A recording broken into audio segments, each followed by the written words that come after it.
இப்போ நான் வந்து ஒரு படத்துக்கு பேக்ரவுண்ட் மியூசிக் பண்ணுறேன். அத பண்ணி என்னுடைய லெவல் என்னன்னு தெரியும். எவ்வளோ பண்ணணும், என்ன பண்ணணும்னு தெரியும். ஸோ நம்ம அத பண்ணி இங்கேருந்து ஒரு அவுட் குடுத்துருவோம்.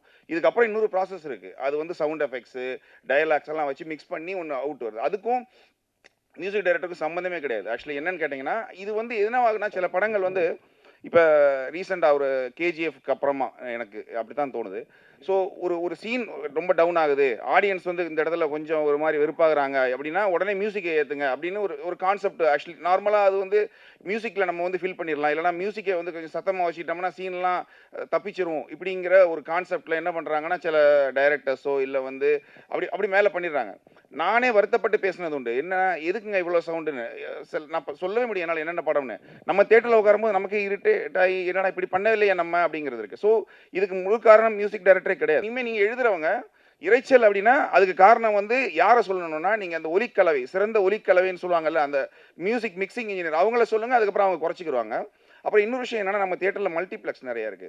இப்ப என்ன ஆகுதுன்னா, ஒரு இங்கிலீஷ் படம் ஓடுது. ஃபார் எக்ஸாம்பிள் இப்ப ஒரு நார்மல் ஒரு இங்கிலீஷ் படம் ஓடும்போது அவங்களுடைய மிக்சிங் இதே வேற, டோட்டலி வேற. அவங்க ரொம்ப மினிமலா இருக்கும். மியூசிக் ரொம்ப மைல்டா இருக்கும். ஸோ அவங்க வந்து மினிமம் ஒரு 6, 7 வச்சு தான் பார்க்க முடியும் நம்ம.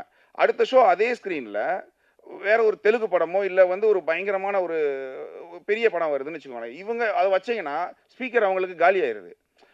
ஸோ என்ன பண்றாங்கன்னா, ஆட்டோமேட்டிக்கா கம்மி பண்றாங்க. அவங்க கம்மி பண்ண, இங்க என்ன பண்றாங்க, மியூசிக் கேட்க மாட்டேங்குதுன்னு எல்லாத்தையும் ஏத்துறாங்க.